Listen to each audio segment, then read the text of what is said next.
Coming up tonight on YCN News, Route 12A in Lebanon receives an odor reduction. An update on how businesses will be affected by possible future trade with Cuba.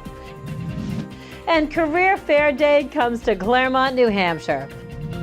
For more news, weather, and sports, it's time for YCN News, your local view. Now, your daily digest of the Dartmouth Lake Sunapee region, southern Vermont, and Windsor County. News, sports, weather, and all that is happening in our area. The news on YCN, your local view. Good evening. It's Friday, May 29th. I'm Laura James. Welcome to YCN News.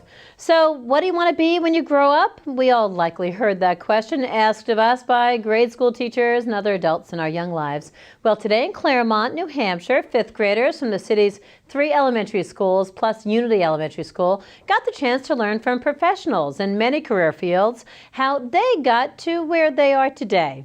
YCN's Dan Carbonaro brings us this story of Career Fair Day. Hi, I am Taylor, and I am in 5th grade. I'm at Career Day, the Tech Center. Yay!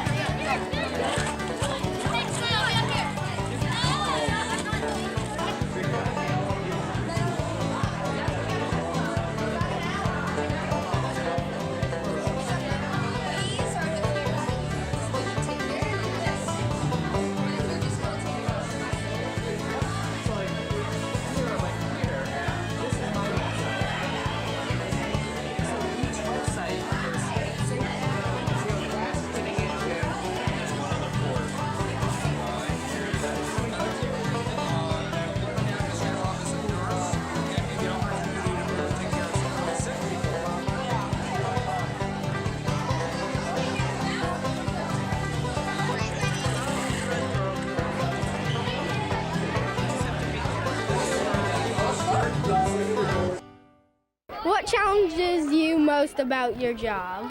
Well, sometimes we have difficult mechanical problems to solve.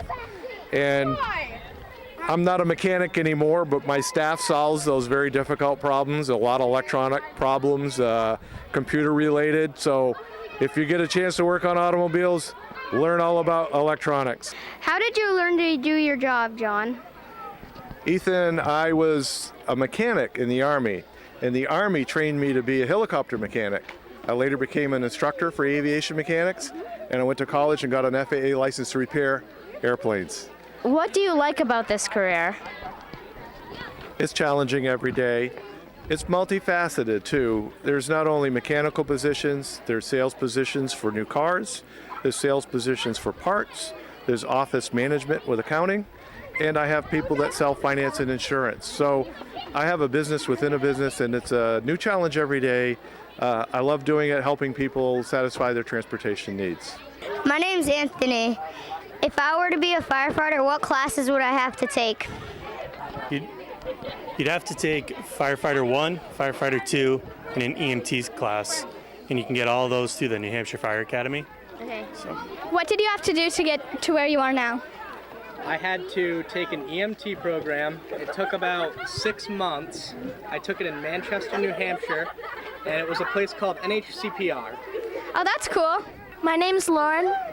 How long have you done your job? I have been working in EMS for 1 year.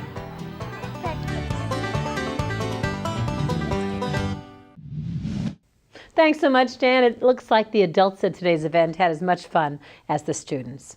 Well, another local news, drivers traveling along Route 12A are in for some sweeter scents when driving by the Lebanon landfill. A gas flare was installed and began functioning in mid-April, which effectively burns off the foul smell that fills the air around the landfill, which is most notable in warmer weather. The flare is expected to eliminate up to 95% of odor in the air, and visitors to the neighboring 4U Golf Center have already noticed a more pleasant experience when in the vicinity, reports the Valley News. The burning flare produces gas which can potentially be converted to electricity. The landfill's management is currently looking for a vendor to install such a converter, which would power almost 2,000 homes in the region. The landfill is reaching out to a handful of vendors, and there's no timeline for the project yet. Well, the U.S. government, via President Obama, took another major leap forward today in its relationship with the government of Cuba. Businesses across the U.S. are in a wait-and-see mode regarding possible future trade with this former Soviet-backed island nation. Now, for now, that will wait. But as of today, the U.S. State Department removed Cuba from its list of terrorism sponsors. That, according to The Hill, a publication that covers Congress. Cuba has been on the state-sponsored terrorism list since 1982. This removal will make it easier for Cuba and the U.S. to open diplomatic embassies in each other's countries. It'll take an act of Congress to lift the full U.S. trade embargo imposed on Cuba back in 1960. Well, coming up on YCN News, Woodstock, Vermont debates a solar farm project. New Hampshire Congresswoman Annie Kuster looks to reauthorize the country's Export-Import Bank, and woodworkers take note of an exhibit coming up in Newport, New Hampshire. For more events around our region, local sports, and the weekend forecast, stay with us. It's all coming up when YCN News returns. The YCN News continues in a moment. Welcome back to YCN News. I'm Laura James.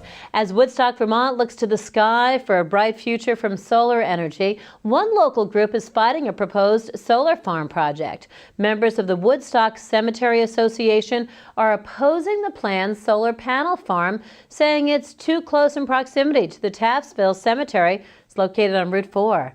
Now, the solar project is being spearheaded by developer Tom Garden, who's gathered considerable support for his 500-kilowatt project that would provide power to around 90 homes in the area. That, according to the Valley News. Members of the association are in favor of solar power but don't support the placement of the farm, saying it would block the view of the surrounding landscape. The State Public Service Board is allowing the debate to play out as part of a 45-day public comment period ending in mid-June. In another national news story with local business connections, Congresswoman Annie Kuster of New Hampshire says the country's Export-Import Bank must be reauthorized next month. The Export-Import Bank is the export credit agency of the United States and is an independent, self-sustaining executive branch agency per the website exim.gov. Now, its goal is to foster trade between American companies and foreign businesses, allowing U.S. goods to be exported for sale in other nations. The Export-Import Bank is set to expire June 30th of this year. Employees of the Peterborough-based New Hampshire Ball Bearings met with Kuster and Chief of Staff of the Export-Import Bank, Scott Schlegel. Now, Schlegel came to New Hampshire to speak on the bank's importance to New Hampshire and, in turn, the nation's economy. In recent years, nearly 40 New Hampshire businesses have directly benefited from Export-Import Bank assistance in exporting their goods, and these businesses have exported over $400 million in exports with the bank's support. A man arrested in Concord, New Hampshire after traveling from Canada and attempting to buy 100 handguns. 62-year-old Nana Baffo was taken into custody Tuesday for falsely claiming to be a resident of Manchester, New Hampshire. Baffo had given a firearms dealer a check for $30,500 to purchase the handguns, which prompted the dealer to report him. Investigators discovered that Baffo had crossed the border on May 18th and had filled out paperwork stating he lived in New Hampshire, officials say. Federal law permits that firearms can only be sold to residents of the same state in which the dealer is in. Baffo appeared before a judge on Wednesday and was temporarily detained. The hearing is scheduled for June 1st at 2:30 p.m., although only accusations at this time. He could face up to 10 years in prison, a $250,000 fine, 3 years of supervised release, and a $100 special assessment. The investigation is ongoing. Well, the summer is just around the corner, and we're seeing lighter clothing to reflect the new season. Coming up in YCN News, Kearsarge Chronicles' Lynn Solomon met with Diane Moore, drew some larks and nightingales in New London. They're talking about just that, spring and summer fashion, the topic of tonight's discussion. A conversation coming up when YCN News returns. The YCN News continues in a moment. Welcome back to YCN News. I'm Mike Pizzone. Well, it wasn't a bad day weather-wise to cap off the week, and it looks like things will be just as nice for the start of the weekend. Temperatures will cool off to a nice comfortable 57 degrees tonight with partly cloudy skies and winds of up to 5 miles per hour. We'll climb right back up into the mid-80s tomorrow with bright sunny skies, though there's a slim chance we could see some thunderstorms after about 1 p.m. Those chances increase significantly around dinner time, with temperatures falling to about 57 degrees with wind gusts of up to 20 miles per hour. Things won't be as nice Sunday with a high of 64 degrees and a 60% chance of showers throughout the day. Now let's take a look at our community calendar to see what's happening over the weekend. The Windsor Farmers Market will open for the season tomorrow from 11 a.m. to 2 p.m. on the State Street Green in Windsor, Vermont. Featured items include fresh produce, prepared foods, crafts, and much more. The Stevens High School musical theater class, along with the school's choir, will perform the family-friendly musical Hairspray Jr. tomorrow at 7 p.m. and Sunday at 2 p.m. at the Claremont Opera House. Tickets are $10 and can be purchased at the door. Sullivan County's 27th annual Pancake Breakfast will be held Sunday from 8 to 11 a.m. at 5 Nursing Home Drive in Unity, New Hampshire. The event is free and open to the public and will be held rain or shine. Both the Newport and Kearsarge softball teams had a lot riding on yesterday's regular season finale, and while only one team came away with the win, it looks like both will end up getting the playoff situation they were hoping for. The Tigers headed into the game all but assured a bye in the opening round of the Division III tournament, but knew a win would guarantee them the day off. And for Kearsarge, a victory would give the program home field advantage in the first round for the first time in recent history. So needless to say, the Cougars came out amped up from the start, and it showed as the team crossed the plate with 2 runs in the top of the first on an RBI triple from Maddie Fulsick and a balk by Newport pitcher Stephanie Carl that plated Fulsick from third. Newport tied things up in the bottom of the second inning when junior third baseman Mariah Chase belted this shot to deep left center field for a 2-run homer, much to the delight of the home crowd. Kearsarge starter Ashley Thompson kept the Tigers' bats at bay from there, keeping the Tigers off the board before being pulled come the 5th inning. The Cougars had reclaimed the lead by that point, though, as Amber Menard led off the top of the 4th with a single, before being driven in by her sister Jasmine on an RBI double moments later to make it a 3-2 game. Newport wasn't done fighting, though, and tied things up once again in the 6th when Emma Carl's base hit on a bunt plated Kendall Hamilton from third. But Kearsarge had one more rally left and added 3 more runs in its final at-bat, all with 2 outs. Samantha Dow came up with her team's first big hit of the inning when her RBI single made it 4-3, before Fulsick added her 3rd RBI of the day on this 2-run double to up the lead to 6-3. Newport added a lone run in the bottom of the 7th on a hit batsman with the bases loaded, but Fulsick threw her way out of the jam to earn the win in relief. I spoke with Fulsick after the game, who talked about her last at-bat and the significance of her team's win. We needed runs, and that's what my goal. I swung, and I got a good one.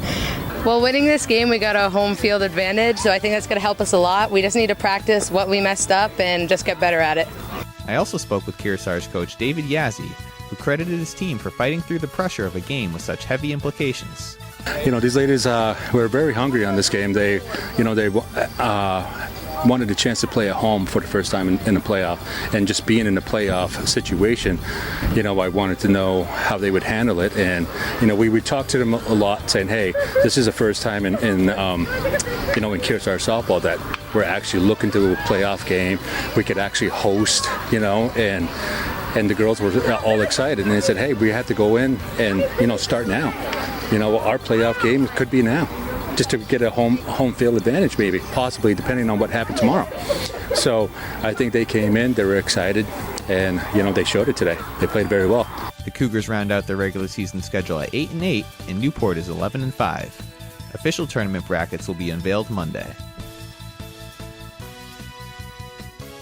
Over on the baseball field, the Tigers earned a comfortable shutout win yesterday behind a complete game 2-hit effort from Andrew Hood.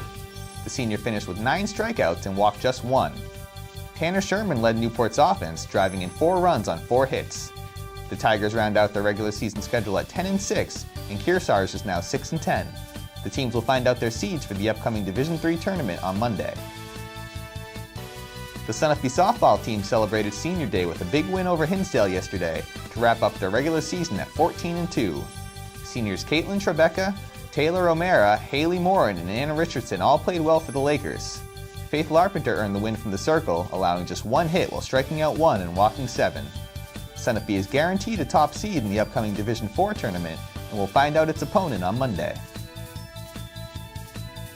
The second-ranked Lebanon boys tennis team earned its first ever berth to the Division II Finals yesterday by way of a hard-fought win over third-seeded Oyster River.